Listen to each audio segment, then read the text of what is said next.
तो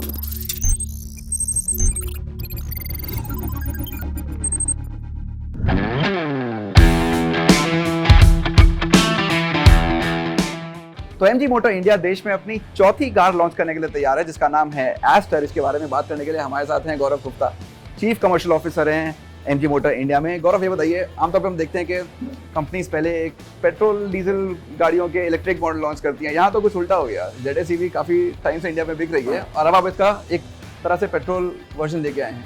नहीं, thank you शाम्स, because हम सब टेस्ट कर चुके हैं यहाँ पे और हम थोड़ी दूर भी खड़े हैं तो मैं अपना मास्क निकाल रहा हूँ। सबसे पहले thank you, I must say आज MG एस्टर जो हम लॉन्च कर रहे हैं इंडिया में, इससे टेक्नोलॉजी का एक और लेवल हम MG को लेके जा रहे हैं। जैसे पहली गाड़ी हमारी थी इंटरनेट कार MG हेक्टर, दूसरी थी ZS electric vehicle ZS EV, तीसरी थी MG ग्लॉस्टर जिसमें ऑटोनोमस लेवल 1 प्रीमियम SUV में थी, और ये जो आप देख रहे हैं MG एस्टर है, इसमें ऑटोनोमस लेवल 2 है और बिकॉज AI इनसाइड है, आर्टिफिशियल इंटेलिजेंस इनसाइड है, तो ऑटोनोमस लेवल 2 है, पर्सनल AI असिस्टेंट है। और आप अगर ये गाड़ी को वैसे भी देखें, जो इसकी डिज़ाइन और लुक्स हैं, ये बिल्कुल emotional dynamism, flowing elegant SUV के जो इंटरनेशनल लुक्स हैं वो है। सो हम ऑफ कोर्स पूरी टीम के साथ आज बहुत ही खुश हैं कि ये हमारी 4th कार इंडिया में लॉन्च हो रही है। लेकिन किस तरह से आपने क्या क्या करने की सोची कि गाड़ी इलेक्ट्रिक कार से अलग दिख सके? इसको आपने कैसे अलग दिखाने की कोशिश करी है? देखिए, चाहे प्लेटफॉर्म जरूर सेम है और ZS प्लेटफॉर्म जो MG का है वो दुनिया में क्लोज टू 5 लाख गाड़ियाँ उस पर बिक चुकी हैं, और इसके लिए काफ़ी कुछ हमने इंडिया के लिए स्पेसिफिकली करा है। जैसे कि आपका डिज़ाइन देखें, जो ग्रिल है इसका, ये बिल्कुल सन की तरह है, इसको बोलते हैं रेडियंस ग्रिल है, सूर्य की तरह है, जो जिसकी किरणें फैल रही हैं। पूरा जो इसका ग्रिल है, जो इसकी सस्पेंशन है, और इंटीरियर में जो इसका AI इनसाइड है, जो असिस्टेंट है, वो यूनिक है इंडिया के लिए। ऑटोनोमस 2 यूनिक है इंडिया के लिए। सो ये स्पेशली इंडिया के लिए बनी है गाड़ी।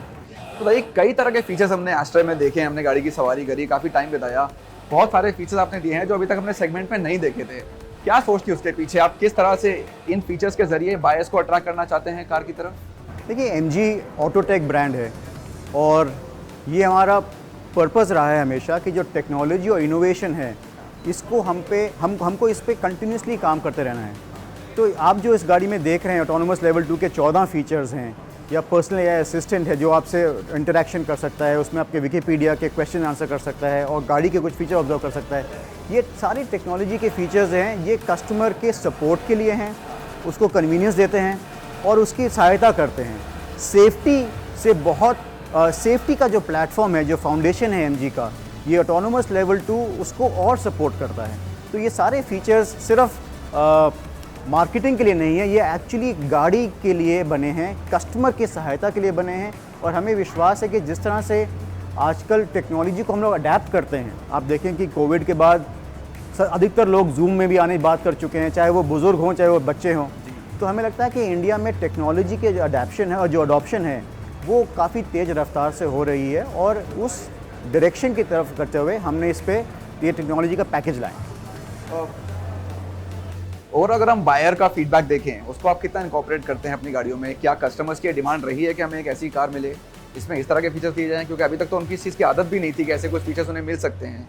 तो ये सोच वहाँ से आई कि आपने खुद सोचा कि ऐसा करना चाहिए? नहीं, कस्टमर लिसनिंग जो है और कस्टमर से इंटरेक्शन हमारा परस्पर रहा है, और ये जो पर्सनल AI असिस्टेंट है ये भी कस्टमर के फीडबैक से ही आया है। क्योंकि हमारी गाड़ी में पहले iSmart था और इसको एक्चुअली फॉर्म देने के लिए ये पर्सनल AI असिस्टेंट डेवलप किया गया था। ये कस्टमर के फीडबैक की तरफ से आया है, और जो लुक्स हैं ये भी कस्टमर की फीडबैक की तरफ आया था कि they were looking at something more international, more refined, more trendy looks also. So looks भी वहाँ पे आ गया, और सेफ्टी के लिए लोगों का कंसर्न था, तो हमने उसको बिल्ड करके ऑटोनोमस 2 लेके आए हैं। तो कस्टमर के फीडबैक के ज़रिए, कस्टमर के फीडबैक के बेसिस पर ही काफ़ी कुछ इस गाड़ी पे काम किया है हमने। तो गौरव, कहना गलत नहीं होगा कि पहली MG गाड़ी है इंडिया में इलेक्ट्रिक अगर हम हटा दें, जिसमें एक डीजल इंजन नहीं दिया गया है। सेगमेंट में कुछ गाड़ियां हैं जिसमें डीजल है, जिसमें डीजल नहीं है। आपकी इस बारे में क्या सोच है? इस सेगमेंट में आपके लिए फिलहाल ये ज़रूरी क्यों नहीं है? देखिए, हमारा विश्वास ये है कि जो हमारा पूरा MG एस्टर का जो पैकेज है टेक्नोलॉजी में और पेट्रोल इंजन के साथ, it will be very appealing to customers.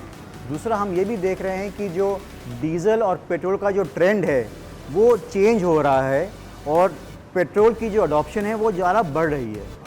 तो हमें लगता है कि ओवरऑल जो अपीलिंग फैक्टर होगा एस्टर का with petrol engine with technology, ये ठीक रहेगा कि जिस गाड़ी की जो परफॉर्मेंस है, जिस गाड़ी की जो 220 दो इंजन हम लेके आ रहे हैं, VTI और 220 टर्बो, दोनों इंजन की जो परफॉर्मेंस है वो बहुत ही बेहतरीन रहेगी और इसलिए कस्टमर को जो एक रिफाइनमेंट मिलेगी पेट्रोल इंजन के थ्रू, परफॉर्मेंस का जो उसको पंच मिलेगा वो बहुत ही रीअश्योरिंग रहेगा कस्टमर के लिए। तो जल्दी से हमें बता दिए क्या है प्लान, फिर कितनी जल्दी गाड़ी को हम रोड पे देख सकते हैं, बुकिंग वगैरह कब शुरू होंगी, कुछ जो लोग जानना चाहते हैं इसके बारे में। तो हमारी पूरी कोशिश है कि फेस्टिवल सीज़न में दिवाली के पहले इस गाड़ी को हम इंडिया में के रोड्स पे लेके आएँ और अक्टूबर के जल्द ही इसके लिए नेक्स्ट स्टेप्स हम करने वाले हैं। अच्छा, तो जल्दी से एक दो सवाल और पूछ लेते हैं इलेक्ट्रिक कार्स के बारे में। आपकी ZS EV काफ़ी पॉपुलर कार रही है, लोगों ने काफ़ी पसंद करी है। MG से हम और क्या उम्मीद कर सकते हैं, स्पेशली इलेक्ट्रिक कार्स की अगर हम बात करें तो? देखिए इलेक्ट्रिक हमारी दूसरी गाड़ी इंडिया में ZS इलेक्ट्रिक व्हीकल थी, तो हम इलेक्ट्रिक पे बहुत ही फोकस करते हैं। हमें बिलीव है कि electric is the right way to go in the future. तो हमने इकोसिस्टम पे काफ़ी काम करा है, चार्जिंग इंफ्रास्ट्रक्चर के लिए काम करा है, इसी तरह से बैटरी रिसाइकलिंग के लिए भी हमने काम करा है। जो हमारी कंपनीज़ हैं टेरो इंडिया में टेसाम के साथ की रिसाइकलिंग के लिए, सेकेंड लाइफ के लिए हम काम कर रहे हैं एक्सीकॉम के साथ, टाटा पावर के साथ charging infrastructure and second life के लिए, फोटोम के साथ भी काम करा है हमने। तो ये डायरेक्शन तो है इंफ्रास्ट्रक्चर और इकोसिस्टम के लिए। प्रोडक्ट बेसिस पे भी हमने काफ़ी काम शुरू करा है और जैसे कि एग्जांपल आपको बताएं, बैटरी असेंबली के लिए हम एक्सप्लोर कर रहे हैं कि what should be the next steps of that in India. इसी तरह से मोर एंड हमारी जो दूसरी एफर्ट्स हैं पूरे इसको डेवलप करने के लिए, उसमें भी काम चल रहा है। तो EV पे definitely the direction is the right direction to adopt and we are very committed to bringing more and more excitement in the EV space. मतलब कि हमने ये भी कहा है पहले कि हम एक और इलेक्ट्रिक व्हीकल के लिए भी काम कर रहे हैं जो 20 लाख से नीचे गाड़ी होएगी कीमत में। आज के दिन में जो ZS EV है हमारी, वो 20 और 24 लाख के बीच में है और उसमें बहुत अच्छी डिमांड है हमारे पास। और हमें लगता है कि 3-4 चीज़ों से मोमेंटम आ रहा है। वन, अगर आप देखो कि आप मेरे से बात कर रहे हो तो इसको कहते हैं शेयर ऑफ कॉन्वर्सेशन, कि लोगों ने चर्चा शुरू करी है इलेक्ट्रिक व्हीकल के ऊपर। चर्चा का नेक्स्ट स्टेप होता है कि आप इंटरेक्शन करें और share of commerce comes after share of conversation. तो लोगों को काफ़ी इंटरेस्ट है इलेक्ट्रिक व्हीकल के ऊपर। सेकेंड, लोगों ने ये भी देखा है कि जैसे ZS EV है गाड़ी, कि इसकी जो रेंज है जो 419 किलोमीटर है सर्टिफाइड रेंज, बट अधिकतर लोगों को 300 प्लस मिल जाती है रेंज।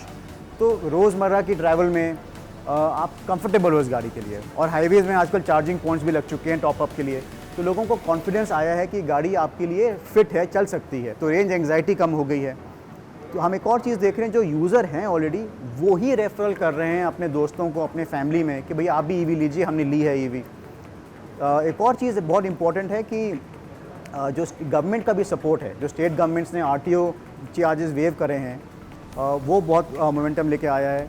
कस्टमर ये भी देख रहे हैं कि रनिंग कॉस्ट जो है वो ₹1 के आसपास है पर किलोमीटर, जो कि बाकी गाड़ियों में 6 और 6 टाइम हो जाता है। तो वो भी फ़ायदे की बात है। एंड ओवरऑल आजकल डायरेक्शन ये भी रहा है कि जो हम सब ने कोविड के टाइम देखा है कि क्लीन ब्लू स्काइज़ हैं और जो हवा ब्रीदिंग के लिए क्लीन मिलती है, तो सस्टेनेबिलिटी का भी एलिमेंट आया है। तो ये पूरा पैकेज जो है is really encouraging electric vehicles. तो कुल मिलाकर मैं आपसे आखिरी सवाल ये पूछना चाहता हूँ कि अब एक कस्टमर कोई जो MG की गाड़ी खरीदने के बारे में सोच रहा है, उसके मन में कुछ डाउट्स हैं, स्पेशली इसको लेके कि मेरा ओनरशिप एक्सपीरियंस कैसा रहेगा, उसको आप किस तरह से कन्विंस करेंगे? तो हमारे ब्रांड को अभी 2 साल हुए हैं इंडिया में, और आप ये देखिए कि जो नेटवर्क है हमारा वो 300 लगभग पॉइंट्स बन जाएंगे साल के एंड तक, अभी 280 है। और कॉस्ट ऑफ ओनरशिप हमारी हर एक गाड़ी की बहुत ही कंपेटिटिव रही है। MG हेक्टर के अगर आप कॉस्ट ऑफ ओनरशिप देखें तो 50 पैसे प्रति किलोमीटर है, और वो बहुत ही सस्टेन वे में चल रही है। रीसेल वैल्यू अगर आप देखें, अभी रिसेंटली एक स्टडी भी हुई थी जहाँ पे हमने देखा कि MG हेक्टर की जो रीसेल वैल्यू है वो नंबर 1 है पूरे सेगमेंट में। मतलब कि अगर आप देखें कि 2 साल के बाद भी आपको गाड़ी के 84-85% वैल्यू मिल जाती है, और कुछ केस में 90 तक मिल जाती है। तो रीसेल वैल्यू स्ट्रॉन्ग है। कॉस्ट ऑफ ओनरशिप जैसे आपको मैंने बताया वो बिल्कुल सस्टेन्ड है, और आप देखिए जो डिमांड है वो कंटिन्यूड है। लेकिन ये सब आप देखेंगे ये आंकड़े हैं, लेकिन हमारी जो फ़िलॉसफी है वो बिल्कुल क्लियर है कि कस्टमर की जो सेवा है वो बिल्कुल पैरामाउंट है। Give customer benefit of doubt, और हमारी पूरी कोशिश है, ये पूरी from the front line to the top, कि कस्टमर की सेवा में हम सब जुटे पड़े हैं। भाई गौरव, आपसे बात करने के लिए बहुत बहुत शुक्रिया और ऑफ कोर्स एस्टर के लिए आपको all the best. Thank you so much हम, थैंक यू।